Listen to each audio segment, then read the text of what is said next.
we'd no idea that we were going to end up, running into law enforcement, and that we would be. They'd Well, you actually stood your try and ground. stop Fair us play to you, from yeah. trying to.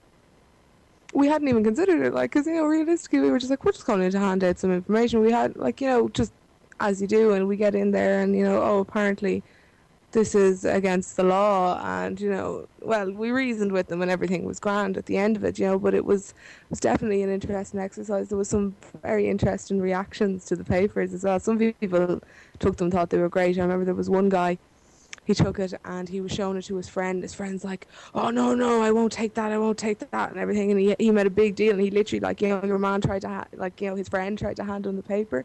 He Yeah. literally threw it back at him. He's like, you don't know what they're talking about. And your man's like, what are they talking? He's like, they're talking about politics, but in a bad way and everything. And he was really, Oh, really genuinely freaked out by it. Like, literally, he when your man tried to hand him the paper, he pushed it, threw it right back at him. No, I won't take that. It was yeah. mental. Yeah.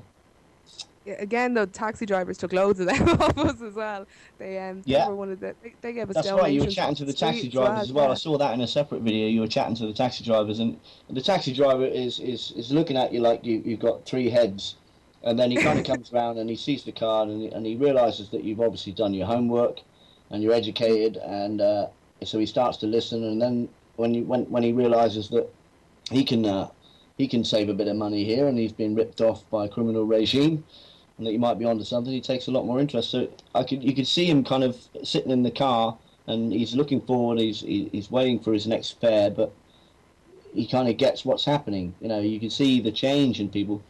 But yeah, you'll get people throw newspapers back at you, and sometimes you'll probably come across some kind of violent backlash against you because people don't like the truth. They have to deal with their reality. Do you find that? Sometimes, yeah. I find even since the start of the year, though, it's been a lot easier to approach people on these issues. Like, Really, right? so some people, like, it depends, like, really on what angle you're coming at it from. Like, a lot of people, when you start talking to them about the banks, for example, because everybody knows, like, can see what's going on with it, it's very easy to kind of bring it in. But then, to a certain point, they'll agree with you, but they might not completely see where you're coming from. But then, you could come at it from another point of view, and you could hit a brick wall with someone, and it could just be complete negativity coming back towards you. Essentially, what you're doing is, you're coming up to them. Well, you're saying, like, basically everything that you kind of invested in, was a lie. Yeah. And Yeah. it's a lot easier, though, for people, say, myself and Alan's age, in our early 20s, to accept that. But, for the likes of our parents who, I find, like, the older generation, they know what's going on because, they've seen the change. But it's kind of more so my parents' generation that would be kind of, they were around in the recession in the 80s, and they worked and they worked really hard for their houses and their jobs. Yes, and, absolutely. now it's all being pulled from under them, and now you're trying to turn around to them and say it doesn't matter because it was all designed to fail anyway. You were never meant to have this. Yeah, it's not your fault. Yeah, and that's the thing, that's what it's hard to get across to people. We all played a part, but now we can all play a part again to make it better. The same energy we put into this to make it what it was, we can now put it into something else, for the better of ourselves. Well, we know that We Are Change generally, whatever group it is, whether it's We Are Change New Jersey or We Are Change New York, the idea has grown, and it's well known. It's got this reputation for being a peaceful organisation, whoever decides to take on that mantle, like yourselves. But We Are Change are known for a confrontational style. They'll go and confront various globalists at their lectures, and they might get arrested or thrown out of a room. They're known for confronting people. Now, Bertie Ahern, your former Taoiseach, the Meath man, he was walking around the street in Dublin with a couple of coppers, not much security, and he was confronted by yourselves and video cameraed and asked some very awkward questions. How do you think that went? Because I thought it was superb. Well, that was Sure, Fluke. We were in at the GPO for on each Sunday. We were going in to read out the proclamation. Now it was also the big official government event, so of course Bertie was there and he was just strolling down. It was Rory, Right. spotted him. Rory and a couple of others from Tir Na Saor who were there who also got There's some Bertie, get video the footage, camera. and yeah, yeah, that was exactly how it went. Yeah, I think it went very well, like, because you know, you need to catch them on the spot. Like, like if yeah. he's walking down the street, I don't see any problem with going up and saying, listen, you were meant to run this country. I want to ask you a few questions. When else am I going to get the He chance looked, to do that? he was shuffling around on his heels, and he looked desperate to kind of clamber back into his hobbit hole. Ah. But that's the best time to really ask him a question, when he's not prepared, because the thing is, otherwise it's scripted, it's prepared. You're not going to get anything from him. Yeah, yeah. I think it went very well, but I think like a guilty man doesn't run. And he was Exactly. very, Well, very eager to get out of that situation. well, we know if you've seen the video from Infowars.com, Prison Planet TV, yeah, Timothy Geithner, the Treasury Secretary, former Federal Reserve Chairman, he had a 20-minute press conference, and Alex Jones managed to sneak in a couple of extra journalists with a video camera.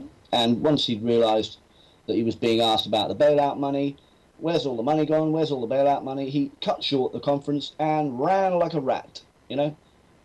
So they are on the run. The empire is on the run. Mm. You can see them. You can see them scatter. They scatter. Yeah, they do. Yeah, Well, that's what they're these trying to people, do. can I just say, these globalists, they're not men. They're not. There's nothing manly about them. They're no backbone. They're bureaucrats in suits. They're someone you'd have to defend in the playground because they're always picked on and their glasses would be smashed. They're not. They're a different race, Patrick. They're a different race. They're a different race. They really do live in a different world with a different mindset, and we're cattle. And don't bother us. We just want to kill you all. How do they walk around all day thinking like that? It's just it's impossible to comprehend. They can just be so ruthless and pull the rug under from entire towns, entire cities of people without even blinking an eye. Well, the other thing I was going to talk about, actually, Alan, I don't know if you know much about this, but there's a very historic area of Dublin that was crucial, bit of history from the 1916 uprising that they want to tear down and develop. And the parents of the 1916 families. Yeah, we met up with them a few weeks ago. Yeah, we were in with them as well. Pardon? Yeah, we met up with them as well. Yeah, we went in. They did a tour of all the areas around Moore Street, and all, like, the back. Oh, that's right. Where, yeah, of course. Yeah.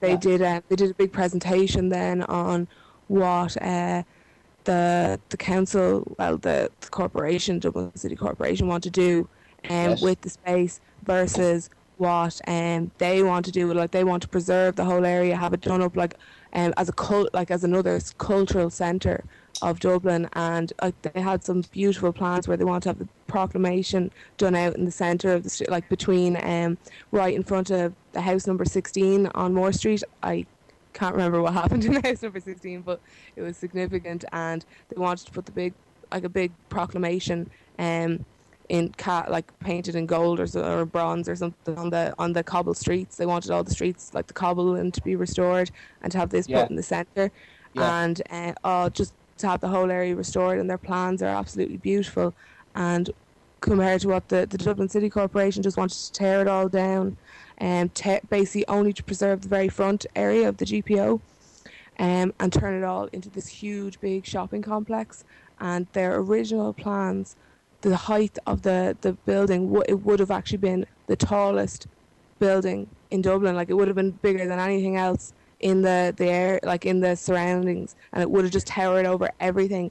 And they went in and they fought it, and they got them to reduce the size of it or whatever, but they're still fighting them, trying to get their way or whatever. But we went in and we had a chat with them, and gave them some information and all that.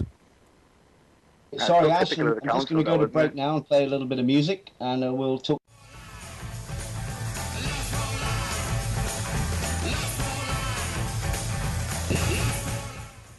That was Iggy Pop and Lost for Life.